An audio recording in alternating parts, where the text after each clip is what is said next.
انا سمعت من حضرتك مصطلح، او في ناس كتير برضو بتسأل عنه، فكرة بقى من ضمن تحت بند الحمل الحرج الحاجات اللي حضرتك ذكرتها، فكرة كلمة تسمم الحمل. في ناس بيبقى ممكن بقى يعني مش عارفة الاسم المسمى نفسه او ما وراء هذا الاسم ومدى خطورة هذا المصطلح. هل تسمم الحمل ده معناه مثلا حاجة يعني سممت الست الحامل، ولا كانت حاجة مسممة، ولا الموضوع ليه ابعاد اكبر من كده؟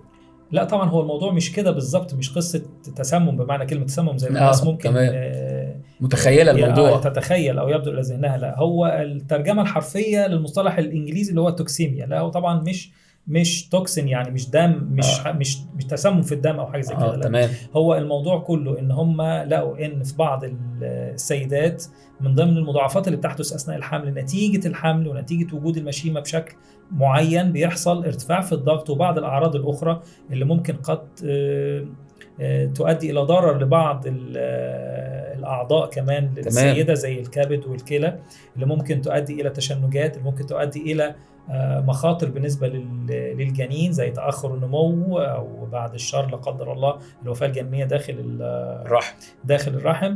أهم أعراض الموضوع ده أو تسمم الحمل هو ارتفاع الضغط. هو ارتفاع الضغط هنا بيعتبر عرض، مش هو الأساس في الموضوع. يعني عرض نتيجة الحمل نفسه؟ عرض نتيجة القضية اللي هي بتاعة تسمم الحمل. تمام. يعني هي مش القصة ان احنا نتحكم في الضغط فقط، طبعا هو جزء مهم ان احنا نتحكم في الضغط. تمام. لكن في امور تانية لازم ناخد بالنا منها، زي ما قلنا وظائف الاعضاء، وظائف الكبد، وظائف الكلى، حالة الجنين نفسه.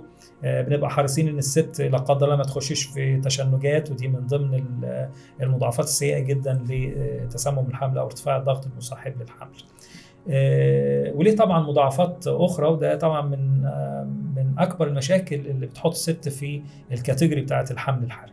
تمام. وحضرتك دي بقى ليها جدول متابعه معين، وليها يعني متابعه ادق من العادي طبعا الحمل الحرج وزيارات دوريه في وقت اقصر اظن. بالظبط كده. يعني احنا لو الست بتروح كل شهر للطبيب، المفروض تروح كل اسبوعين في وقت من الاوقات.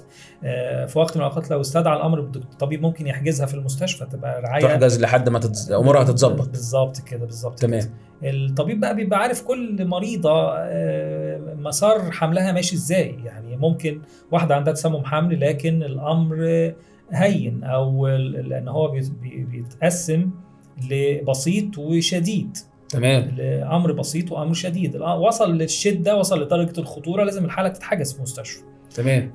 يتقيم امرها كويس، يتقيم تحاليلها كويس، يتقيم تاثير الحمل على الاعضاء الحيويه زي الكلى والكبد والمخ، يتقيم حاله الجنين، يتقيم مدى خطوره استمرار الحمل من عدم، ولا انا مضطر انهي الحمل مبكرا. هل لا قدر الله في بعض الاوقات ممكن يبقى قرار ان احنا حتى لو يعني لسه ما وصلناش للشهور الولاده ان انا انهي الحمل خوفا على صحه الام؟ طبعا هو خوفا على صحه الاثنين.